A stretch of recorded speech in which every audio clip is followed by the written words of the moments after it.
Ei, meus queridos amigos e irmãos, muito boa noite. Estamos aqui mais um domingo, sempre às 20 horas, com o programa Bezerra de Menezes, o Kardec brasileiro. Sempre na companhia de Luciano Clay Filho, historiador, biógrafo de Bezerra, e sempre com temas aqui da historiografia, da memória, da vida e da obra de Bezerra, né? Um programa singular. Quem está a assistir hoje pela primeira vez vai corroborar o que eu estou dizendo. É um programa muito especial.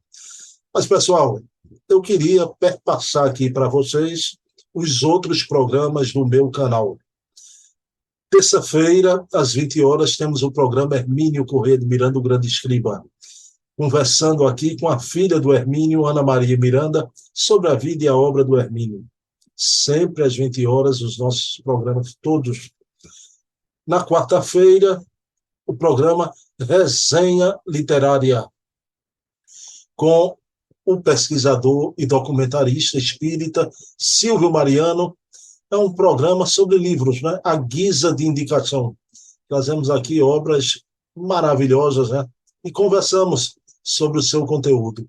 Na quinta-feira, às 20 horas, temos o programa O Metro que Melhor Mediu Kardec, conversando com Dona Heloísa Pires, educadora, filha do Herculano Pires, ele que foi o metro que melhor mediu Kardec, o maior filósofo espírita brasileiro, e trazemos aqui também algo da memória e da historiografia, 4 programas semanais.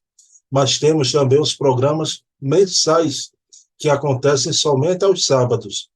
Todo primeiro sábado, o programa Leon Denis, o apóstolo do Espiritismo, conversando aqui com Charles Kemp, presidente da Federação Espírita Francesa. No segundo sábado, o programa Memórias e Reflexões, as memórias de César Pérez de Carvalho, ex-presidente da FEB e da UV. Então, muita coisa da história do Espiritismo a gente conversa aqui.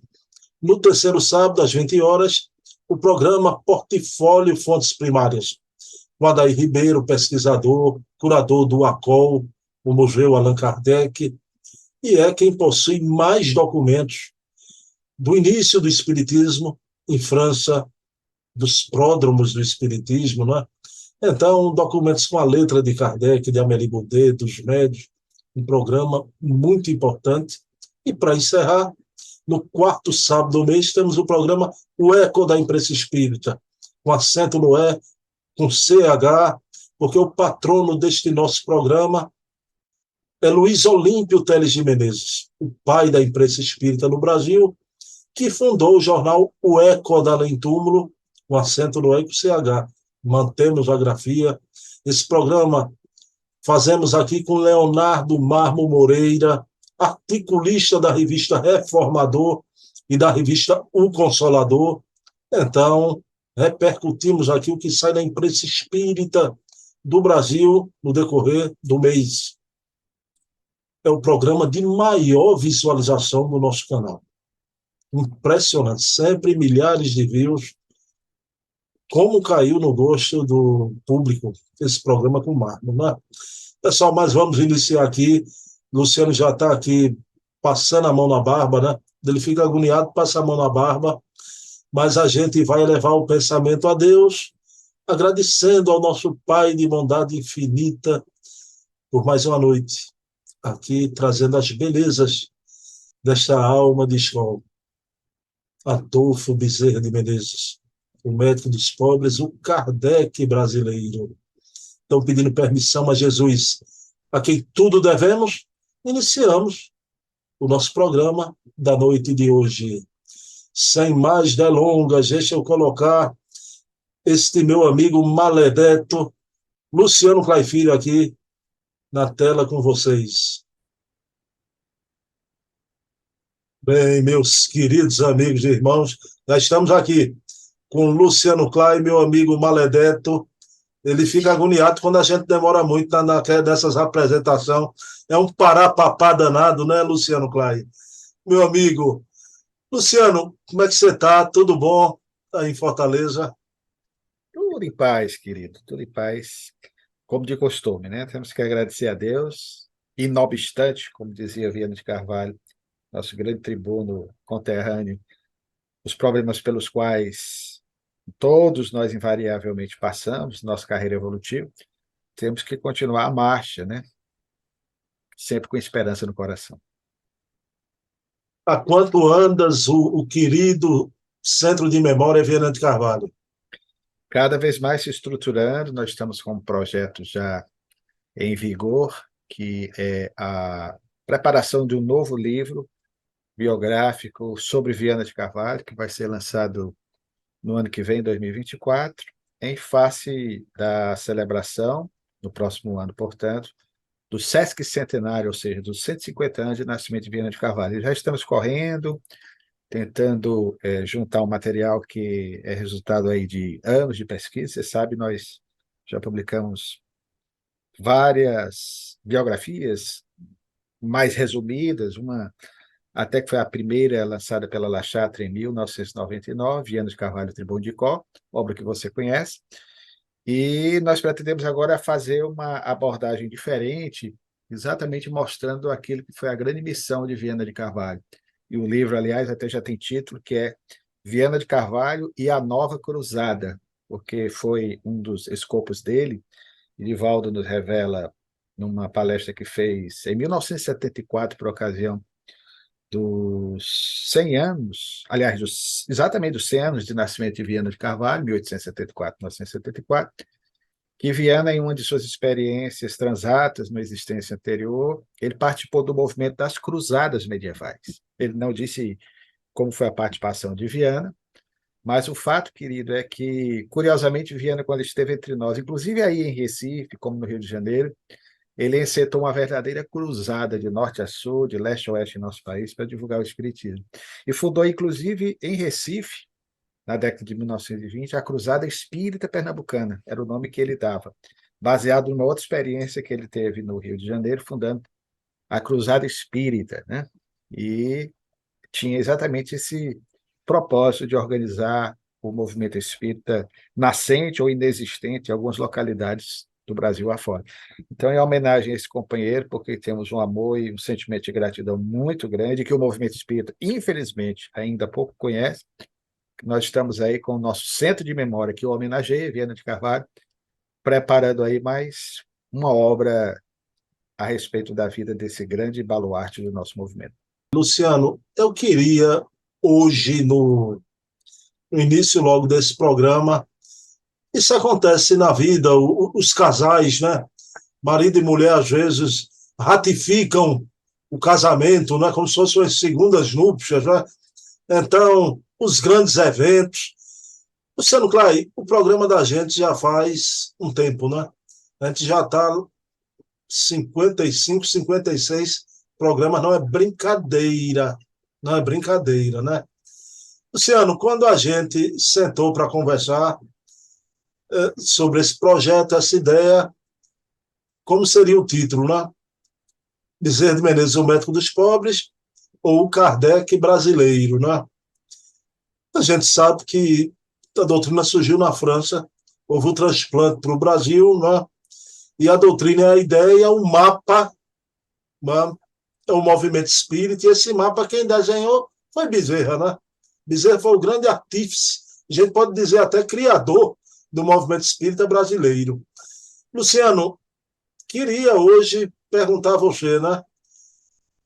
Vamos ratificar o título do nosso programa, Bezerra de Menezes, o Kardec brasileiro, muito bem posto. Muito bem posto, meu querido. E, de forma inspirada, a sugestão que você acolheu, não sei de quem, para colocar o título de O Kardec Brasileiro, ela vem muito a propósito no tocante ao trabalho missionário de Bezerra de Menezes no meio espírita. Porque o título que, por certo, mais o honrou, cremos nós, isso é muito subjetivo na leitura que fazemos, foi, por certo, o título de O Médico dos Pobres. Mas esse título é resultante de sua ação desde antes, aliás, de concluir o curso de medicina no Rio de Janeiro, que ele já trabalhava assim, atendendo os pobres da freguesia onde ele residia, a freguesia de São Cristóvão, e até o final da sua jornada, já como espírita também. Então, isso faz parte da natureza dele. E como Kardec brasileiro, é a partir exatamente do que, aliás, coincidentemente, a sua pergunta vem a calhar, porque na semana passada nós falamos dessa grande data do mês de agosto, para ele, para o movimento espírita, que foi o 16 de agosto de 1886, quando ele publicamente, no Salão da Guarda Velha, no Rio de Janeiro, se declara espírita. Então, seu trabalho efetivamente como espiritista vai ser a partir de então. O nosso querido amigo comum, Lira Neto, ele defende essa tese, ressaltando a importância de Bezerra de Menezes, depois de Allan Kardec, não só no Brasil, mas diria até no mundo, como sendo o grande continuador do trabalho de Allan Kardec na divulgação da doutrina por Kardec sistematizada em nosso país e, por que não dizer, do mundo, porque o Espiritismo será, no futuro, no século seguinte, ao de Bezerra de Menezes, no século XIX, devolvido à Europa e ao mundo a partir do que ele conseguiu lograr alcançar em termos de espaço de divulgação na chamada Pátria do Cruzeiro, segundo a expressão costumeiramente trabalhada pelo espírito de Humberto de Campos através da via mediúnica de Chico Xavier. Então, quando o Dr. Bezerra de Menezes enceta aquela sua propaganda obstinada, incrível, fantástica, única na história do espiritismo no Brasil, do século retrasado, que foi o 800, que foi o século XIX, eu me refiro àquela campanha, naquele ano de muita prova para ele, duas provas dolorosíssimas pelas quais ele passou, que comentamos na live passada, a desencarnação de dois filhos, um em abril e outro em agosto, um rapaz e uma moça, respectivamente. O segundo filho do primeiro casamento e a primogênita do segundo casamento, o Antônio e a Cândida, que desencarnam em abril e agosto daquele ano. E nesse mesmo ano, demonstrando uma resignação ou uma resiliência, como hoje se costuma utilizar essa expressão, para mostrar o seu soerguimento moral e espiritual, ele se agiganta movido aí pela espiritualidade que dá a ele o suporte necessário ao enfrentamento dessa vicissitude. E já no mês de outubro, Bruno, conforme nós vimos, é que ele inicia pelo Centro da União Espírita do Brasil, ainda não foi nem pela Federação Espírita Brasileira, porque ele fazia parte dessa agremiação, que era uma instituição também com esse escopo, esse objetivo de federar, de organizar o movimento espírita. A FEB, todavia, é que vai, de certa forma, ficar com esse projeto futuramente. Então, o doutor Bezerra enceta aquela campanha para que o povo, o Brasil, conhecesse o Espiritismo. E aí vem a coluna hebdomadária, a coluna semanal, intitulada Estudos Filosóficos, na qual ele assina com o pseudônimo de Max e vai divulgar o Espiritismo de uma forma muito clara, muito objetiva, muito simples, numa linguagem, porque eu usava o jornal, e ele sabia fazer isso com maestria, numa linguagem jornalística. Então, ficava sempre a pessoa interessada naquelas novelas publicadas semanalmente, a expectativa do próximo capítulo seguinte, porque o doutor Bezerra de Menezes fez algo inteligentíssimo, a semelhança até de Kardec na Revista Espírita. Nós podemos até fazer um paralelo nesse sentido, claro, guardadas as devidas proporções, porque ele procurava, Bruno, trazer coisas do cotidiano, coisas do dia a dia, curiosidades, fenomenologia mediúnica do Brasil, casos de bicorporidade, casos de materialização. Então, tudo isso ele ia numa linguagem simples, além dos largos conhecimentos bíblicos. Eu até brinquei na live passada dizendo que Bezerra seria, através desses estudos, já muitos textos, uma espécie de, fazendo alusão ao nosso muito amado amigo comum, Severino Celestino, uma espécie de Severino Celestino do século XIX, do nosso movimento espírita. Então, como poucos ele conhecia também a Bíblia. Afinal de contas, falamos aqui também do que a Bíblia representou na vida dele, em 1863, foi a obra que o soergueu espiritualmente, depois daquele baque inicial da, aspas, perda da primeira companheira, e depois o Livro dos Espíritos. Então, com justiça, ele recebe esse título. Aliás, lhe foi dado presencialmente através de um companheiro, numa sessão solene alusiva ao aniversário de Allan Kardec, em 3 de outubro de 1895, quando ele, já presidente da Federação Espírita Brasileira, naqueles anos que para ele seriam difíceis, de contenda, de divergências de ponto de vista dos espíritas em relação a determinadas questões doutrinárias, ele vai, portanto, querido, publicamente ser homenageado por um companheiro que vai dizer que ele era o Allan Kardec brasileiro. Então, isso foi dado a ele no século XIX. Nós descobrimos isso. Então, com justiça e muito bem pensado, esse título ele contempla perfeitamente aí o propósito desses nossos programas, que eu já fico até assustado aqui você me dizer que já estamos há tanto tempo, né, com essa quantidade de programas, e você me suportando, você me aturando, você tendo a paciência devida para me ouvir aqui, inclusive de vez em quando lhe constrangendo, falando que o meu time ferroviário está na frente do seu, do nosso Santa Cruz. Mas é com essas brincadeiras, querido, que nós vamos levando adiante essa vida em meio às dificuldades, porque eu creio sempre, sabe, meu irmão?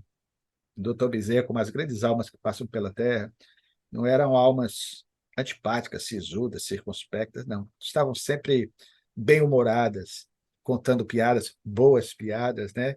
Brincando com os amigos, porque quem ama, quem está em paz consigo mesmo, não agride, não fica procurando chifre em cabeça de cavalo, né, para arranjar polêmica, está sempre em paz consigo mesmo. Basta olhar Chico Xavier, a paz que hoje logrou alcançar o nosso Divaldo Franco, está aí terminando a jornada, deixando um legado extraordinário para todos nós. E assim também, a despeito das dores pelas quais passou, foram Viana de Carvalho e Bezerra de Menezes. Desculpa aí a prolixidade nessa resposta, mas você me provocou e eu estou devolvendo com a resposta mais caprichada. Todo mundo sabe, é um sacrifício aguentar Luciano Klein toda semana. Fica estampado aqui, né? Está estampado. Esse sacrifício tremendo. Eu te amo, meu irmão, viu? Eu gosto de dizer isso mesmo, e não é pieguice, não, é de coração mesmo, sabe? Eu acho que nós nos ofendemos tanto, e até no nosso meio, e então dizer com sinceridade, eu não preciso lhe agradar, você não vai me dar nenhum bem material, nem espiritual, no seu afeto e carinho, mas eu lhe digo com toda franqueza o quanto eu lhe quero bem, pela oportunidade que você dá ao doutor Bezerra de Menezes, né, de ter a sua vida aí apresentada de uma forma diferente nessas lives ao movimento espírita do nosso país. Obrigado, meu irmão. Idem, idem, idem. Aí o pessoal daqui a pouco coloca no chat, né? Vamos parar com essa rasgação de. A gente se ama, usando um português mais contemporâneo. Luciano, só uma coisinha que para ficar referência, não é? Nosso querido Lira Neto, ele ratifica o Bezerra como continuador, mas lá atrás, né, a gente tem o dever de justiça, Zeus Vantuil e Francisco Tirsi, né? Foi lá na obra Allan Kardec, no segundo volume, né? Eles, o sucessor, a figura do sucessor, realmente eles apontaram Bezerra de Menezes, né? Isso é uma maravilha, né? Sem sombra de dúvidas. Porque se não foi ele, quem será? Né? Pelo menos no século XIX não houve ninguém que se igualasse a ele na divulgação e, o que é mais importante, na vivência dos preceitos do Espírito. No século XX, nós temos Chico Xavier, indubitavelmente incomparável no século passado. Mas no XIX, não conheço outro, no Brasil.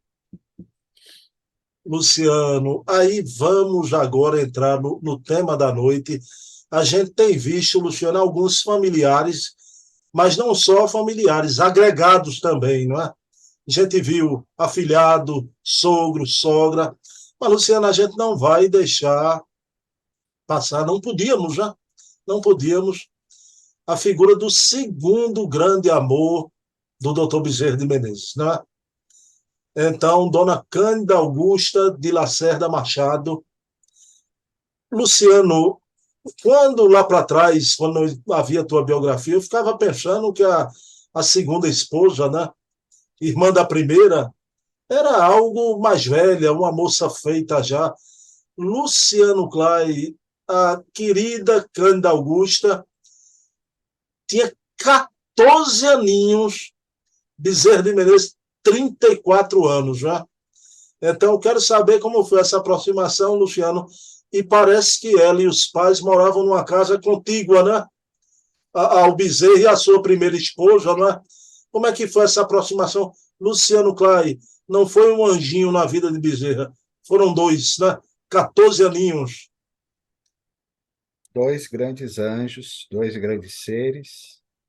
Não podia ser diferente, não é, Bruno? Para uma missão do tamanho da que ele foi incumbida por Jesus na terra para agir no nosso movimento espírita, ele precisava desse suporte, embora o sofrimento pelo qual passou, também necessário ao refinamento mais até do seu psiquismo, ao seu despertamento em relação aos seus compromissos espirituais, e mais tarde ao espiritismo, a prova porque passou da separação da primeira companheira, que foi, como vimos em programa anterior, o seu primeiro e grande amor. Uma paixão verdadeira, sincera, regada com sentimento. Ele amou muito a Maria Cândida.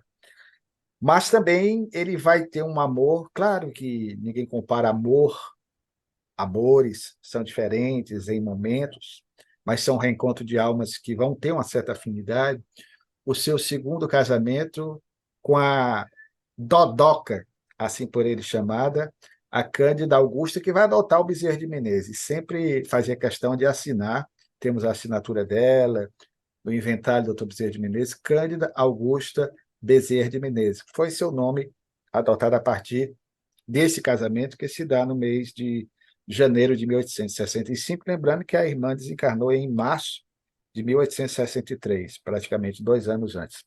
Então, o doutor Bezerra de Menezes morava, conforme nós já vimos, num primeiro momento, quando se casou com a primeira companheira, numa casa cedida por seu sogro, Mariano José Machado. Eram 3 casas, eram casas, portanto, contíguas, e a pequena Cândida, quando o cunhado, no caso ele, Bezerra, houvera casado com a sua irmã por parte de mãe, certamente era uma criancinha, porque ela nasceu em 1850, quando o doutor Bezerra de Menezes se mudou para o Rio de Janeiro, em 1851, para cursar medicina, ela tinha 1 aninho. Quando ele terminou, vamos aí contabilizar 6 para 7 anos. E aí depois, quando se casou, ela era uma criança, naturalmente. E já estava, portanto, uma mocinha feita, claro, para a idade, para a época. É preciso que nós entendamos aquela velha questão do anacronismo, da relativização. Ah, mas é um absurdo se casar. As crianças da época eram, de certa forma, aprontadas, as meninas, no caso, para se casarem muito cedo. Casavam até com 12, 13 anos de idade. Vocês, e já dissemos isso em outras lives, se você fizer um rastreamento aí da sua árvore genealógica, consultar a história familiar, você tem a oportunidade de ouvir dos mais antigos, que as famílias eram numerosas, eram famílias de 10, de 15, até 20 ou mais integrantes, até porque muitos desencarnavam por conta das enfermidades da época. Então, para se ter uma quantidade muito grande de filhos, e era essa a intenção, era a cultura daquele momento, você tinha que casar muito cedo. Então, não dava para se casar com 25, 30 anos, como é a data que hoje em dia boa parte das jovens casam, né? A vida hoje está começando para as mulheres, graças a Deus, após os 40, quiçá após os 50, né? Essa é a época da mulher balzaquiana, dos 30. Então, a mulher balzaquiana era uma expressão de minha época, se não casou até os 30, corre o sério risco de virar, era expressão de época, né? Vitalina, não sei se você já ouviu essa expressão aí, ou seja, não vai casar nunca mais, né? Porque não tinha quem quisesse. Então, naquela época era essa ideia de se casar cedo, porque fazia parte de uma cultura. Claro que os tempos eram outros, o custo de vida bem diferente do nosso. Então, querido, ele se casa com ela, realmente ela é uma menina. Hoje em dia, meus alunos do 8º, 9º do ensino fundamental, do primeiro ano do ensino médio, na instituição que eu trabalho, tem mais ou menos essa faixa etária. Claro que são crianças. Agora, nós devemos entender o contexto. Lembre-se que até na época de Jesus, isso também acontecia. Os historiadores, embora seja mais diferente de você precisar as idades, as informações, pela falta de uma documentação mais consistente, mais robusta, mas asseveram que Maria, mãe de Jesus, Miriam, também se casou muito cedo. Alguns aventam a possibilidade dela ter tido, quando se consorciou com José, 15, 16 anos. E nós vamos encontrar algumas versões em textos apócrifos que falam que José já tinha uma idade bem além da dela. Alguns o colocam até um homem na casa dos 40 anos, era comum naquela época, e que era viúvo, vinha de um primeiro casamento. Isso em textos apócrifos, nós temos a oportunidade de nos inteirar dessas informações. Então, isso era algo muito comum, querido. E realmente aconteceu, mas mesmo sendo muito novinha, o importante é que os dois se deram bem. e cumprindo o que, aliás, se propôs esse tipo de casamento à época, era do momento de então, eles vão ter uma considerável prole, como nós já falamos, de 13 filhos carnais, contando com os outros dois, que ela adota, porque como ela morava vizinha à casa do cunhado e futuro marido, ela naturalmente que cresceu vendo a irmã cuidando dos filhinhos. Quando a mãe desencarna, a irmã desencarna, é ela e a mãe, ou seja, a avó das duas crianças órfãs, que vai cuidar dos mesmos, né? Dá todo o suporte necessário naquele momento de muita dor do cunhado, e depois, pelo próprio envolvimento familiar, o que era comum naquela época, para ficar naquele clã, vamos assim dizer, que o doutor Bezerra de Menezes vai olhá-la a partir de então com outros olhos, e fez uma decisão acertada, a nosso ver, porque Dodoca, como ele chamava carinhosamente, vai ser uma companheira para o resto da vida, uma mulher das mais extraordinárias, e teve o ensejo de lhe dar o suporte até o final da sua jornada. Luciano, lendo a tua pesquisa, antes eu não tinha informação nenhuma a respeito disso, né? A gente sabe que Dona Cândida viveu ao lado de um baluarte, né? Desde a conversão que a gente viu o mês passado. Meu amigo, Cândida Augusta se torna espírita, ela tinha alguma mediunidade, e como foi a Cândida, se ela se tornou espírita pós-mortem do Bezerra, não é? Ela frequentava os arraiais espíritas. Excelente pergunta, querido. De fato, nós não conhecíamos quase nada a respeito de Dodok, de forma carinhosa, né? Eu gosto muito dessa sonoridade da palavra, do apelido que o doutor Bezerra de Menezes a ela deu, como dava aos demais familiares, a todos os filhos. Ela realmente foi uma companheira a toda prova. E mesmo muito novinha, ela se torna espírita praticamente como o marido. Foi sua companheira para o resto da existência, que lhe deu o suporte necessário nos momentos mais difíceis pelos quais ele passou. Se você se lembra, num dos programas anteriores, que eu não posso aqui no momento precisar qual, nós falamos do despertamento tanto do Dr. Bezerra quanto da companheira às questões transcendentes da vida, a espiritualidade, a partir da cura que ele recebeu através do receituário mediúnico com medicamento homeopático do seu colega desencarnado Francisco Dias da Cruz, através do médium João Gonçalves do Nascimento, que ele prescreve um medicamento que vai curar da dispepsia de natureza nervosa que o incomodava há 5 anos. Mas também outro fato relacionado, aí sim, à companheira, a Dodoca, que foi desenganada pela medicina oficial, pelos seus amigos, colegas de curso médico, da medicina homeopática, da medicina alopática, melhor dizendo, que não conseguiram precisar outra enfermidade a não ser a de que ela estava com os dias contados por conta de uma tuberculose. E aí, quando vem a orientação do mesmo espírito, do mesmo médico, Dias da Cruz, através desse extraordinário médico, que foi João Gonçalves do Nascimento, que diz, contrariando o diagnóstico da medicina oficial, que, na verdade, veja que isso é uma atitude de muita coragem, muita responsabilidade, porque o marido, só lembrando, era membro da Academia Imperial de Medicina. Aceitar uma orientação que vinha do mundo espiritual, e ele teve essa coragem. Então, o espírito dizia que o problema dela não era o que os médicos diziam, mas era um problema de natureza uterina. E, de fato, isso foi constatado. Ela toma um medicamento homeopático em 1882, aproximadamente, e ela só vai desencarnar bem mais à frente no tempo, e em razão de outro problema. Nós tivemos até o assento de óbito dela, ela vai desencarnar somente no século XX, e nós pegamos lá e ela desencarnou em decorrência de arteriosclerose, que era uma enfermidade à época, de forma genérica colocada assim. Ela desencarnou aos 58 anos, muito nova, portanto. Né? Para a época já era uma idade para quem teve muitos filhos, mas com problemas relacionados a pequenos acidentes vasculares cerebrais, AVCs, né? Ou derrames, como nós chamamos, que vai lhe trazer uma série de sabores no final da sua curta existência.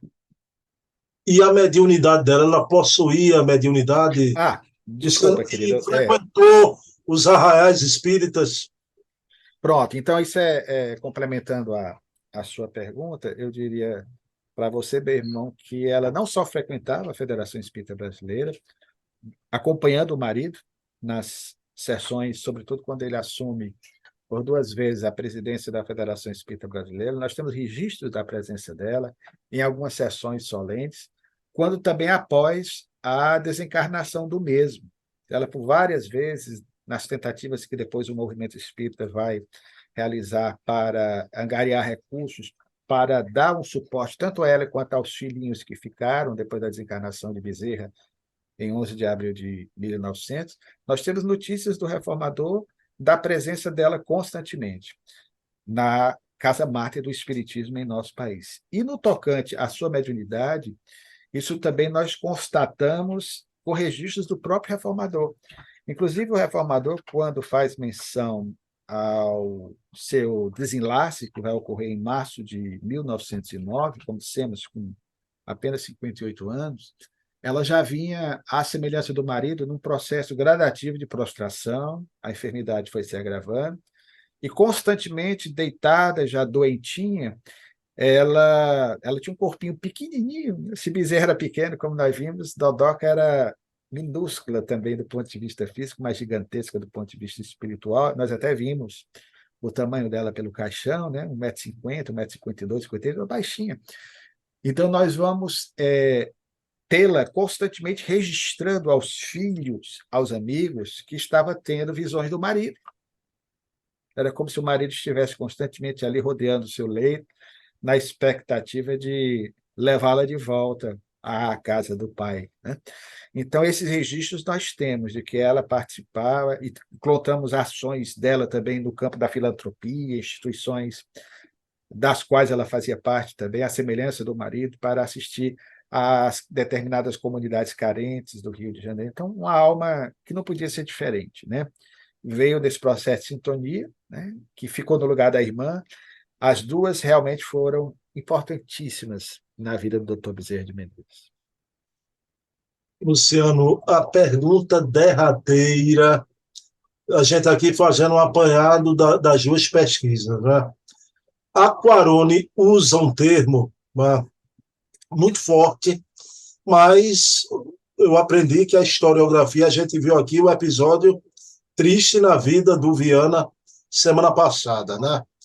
Quando a Quarone se refere que a família de Bezerra, né, com o seu desencarne, fica em extrema pobreza, eu pergunto ao querido historiador, o biógrafo atual de Bezerra, né?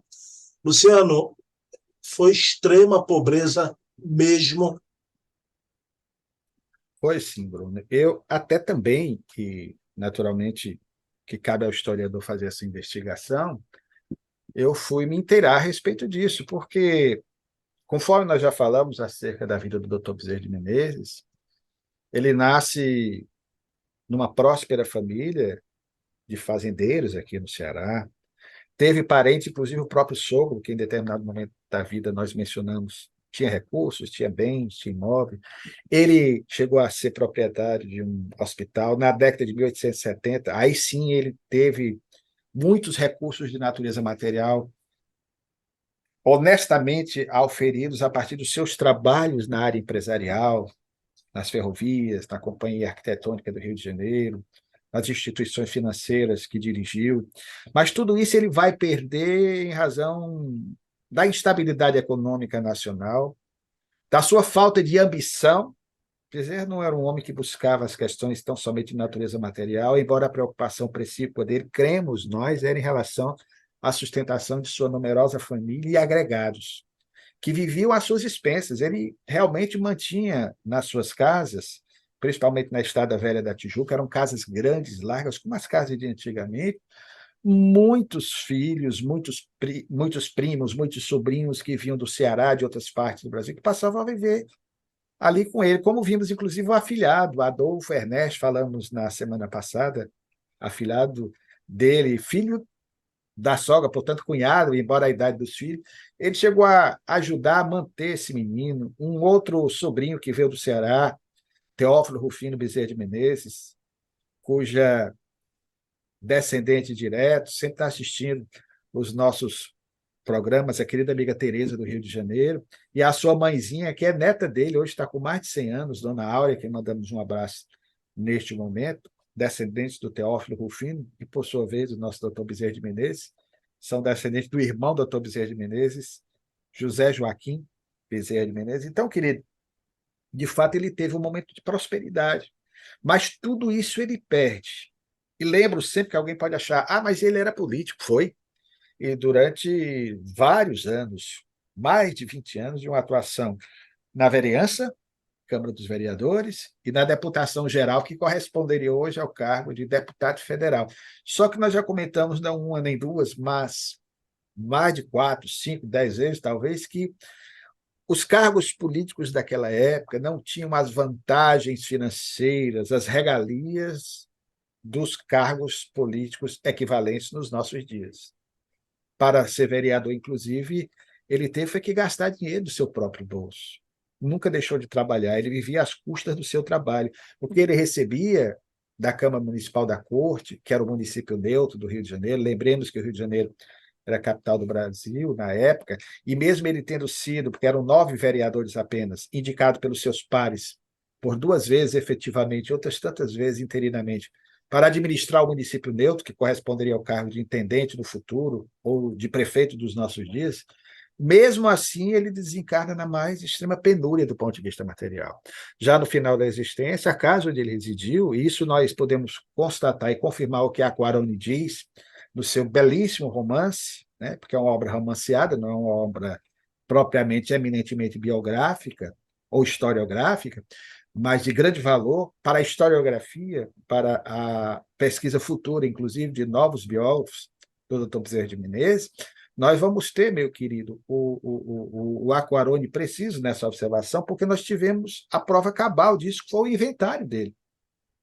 Nós fomos ao Arquivo Nacional do Rio de Janeiro, temos aqui toda a papelada, toda a documentação organizada, e ele não tinha, quando desencarnou, um bem material. A casa na qual ele residia, a casa que ficava na rua 24 de Maio, ao número 93, uma casa muito grande, espaçosa, mas ela era alugada. Ele alugara aquela casa em 1895 e tinha que alugar uma casa grande, porque, afinal de contas, tinha ainda muitos filhos, tinha um problema do filho, o mais velho Adolfo, que vivia com ele, né, aquele que sofreu um problema de natureza obsessiva e também psiquiátricos, sobre quem nós já falamos, e vamos oportunamente ter oportunidade de entretecer comentários mais pormenorizados a respeito. Então, querido, ele realmente desencarna nessa situação. E o mais surpreendente é que, quando ele desencarna, a família passa por dificuldades tremendas. E ele deixou filhinhas pequenas. Ele tinha uma filhinha que nasceu em 1891, portanto, estava com 9 aninhos, 8 aninhos, quando ele desencarnou, que era Maria da Conceição, nascida no dia 8 de dezembro. Mais uma Maria na vida dele. A Hilda, aquela que nasceu no dia 16 de agosto de 1886, também era pequenininha, né? E tinha os irmãos mais velhos, que ainda estavam trabalhando, mas nenhum deles era de projeção, não tinha recursos necessários para dar o suporte à mãe, que ficara, portanto, morando com os filhos pequenos, e aí os companheiros de ideal espírita e outros amigos leais ao doutor Bezerra de Menezes, o próprio Quintino Bocaiúva, uma figura extraordinária, espírita, tornou-se adepto do espiritismo, grandes nomes da política da época. Nós vamos encontrar José do Patrocínio, o grande abolicionista, também se mobilizando. As pessoas faziam peças teatrais, apresentação de sarais, musicais, para angariar recursos para dar o suporte à viúva, a dona Cândida Augusta. Arthur Azevedo, grande teatrólogo, amigo do doutor Bezerra de Menezes. Então, várias propagandas de saraus, de apresentações artísticas que foram feitas para conseguir algum recurso, porque ela desencarna. E naquela época, Bruno, querido, o deputado ou o vereador não ficava recebendo ali os seus proventos, seus recursos, os seus salários depois que deixava a vida política. Não, ele ficava numa dificuldade tremenda. E houve alguns políticos, amigos do doutor Bezerra de Menezes, que, no intuito de minorar o sofrimento da família, resolveram, a partir de 1907 e mais até em 1908, tentar, com muito sacrifício, se conseguir uma pensão para a viúva, pelo fato do doutor Bezerra de Menezes ter, durante mais de 20 anos, servido à causa pública no Rio de Janeiro e ter administrado o Rio de Janeiro. Repetimos, um cargo correspondente a prefeito. Ela não tinha nenhuma pensão. Portanto, os filhos, os amigos é que se revezavam. Isso em 1908. Vão conseguir uma parca pensão para ela, viver com mais tranquilidade, mas ela desencarna no ano seguinte, então pouco aproveitou. Né? Então, realmente, de fato, a Corone tem razão, a vida do nosso doutor Bezerra de Menezes também, no seu término, e naturalmente as suas preocupações com os filhos que ficavam, era nesse sentido, mas não foi como já ouvi alguém dizer, sem entender o contexto, mas ele se despreocupou tanto, se preocupava tanto com os pobres. De fato, ele dava tudo o que ele podia e até o que ele não podia àqueles que necessitavam. Mas se pudéssemos dizer, como disse um jornal da época, em grande parte, a responsável pelo seu empobrecimento maior foi a política. Isso quem diz é um biógrafo seu num desses necrológicos de jornais de época. Então, ele é que dava o seu dinheiro e não tirava da política para poder lutar pela causa pública nacional, por muito amar o Brasil e por muito ver em nosso país um país não só de vanguarda, mas um país de um futuro promissor. Não, e você fala isso desses comentários, Luciano, mas eu vou trazer para dentro da nossa vivência, que é o movimento espírita. Está aí como deixou a vida física um homem que queria poderes discricionários, né?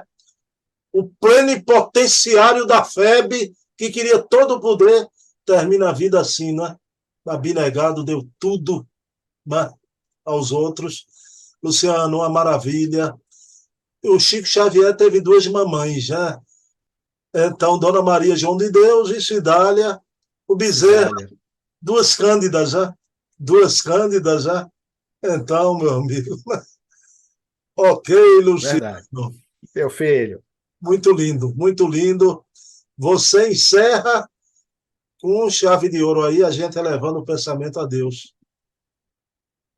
Amigo Jesus, uma vez mais obrigado por esta oportunidade de termos podido falar do nosso irmão de jornada, Bezerra de Menezes, e desta feita refletirmos um pouco sobre a importância feminina em sua vida, destacando de maneira especial a jornada da sua segunda companheira, Cândida Augusta, a Dodoca, que ele secundou os passos, foi grandemente importante para o êxito da sua missão extraordinária.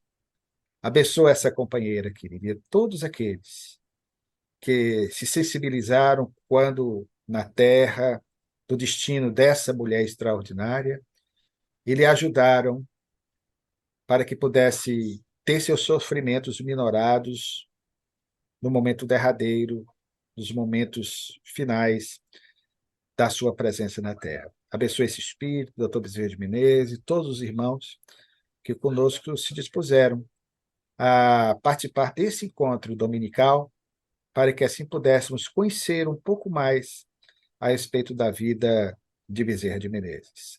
Ser com todos nós, amigo, hoje e sempre. Assim seja. Bem, meus queridos amigos e irmãos, próximo domingo, 20 horas, eu e Luciano sempre aqui, sempre com o doutor Bezerra. Dedico esse programa a você, minha mamãe linda, Eva Tavares, um beijo na alma, no plano espiritual. Luciano Clay, até que enfim que acabou, Luciano. Eu não aguentava mais te ouvir, Luciano. É insuportável ouvir Luciano Clay. Insuportável, ao contrário. Tá bom, querido. Beijão, meu irmão. Até domingo.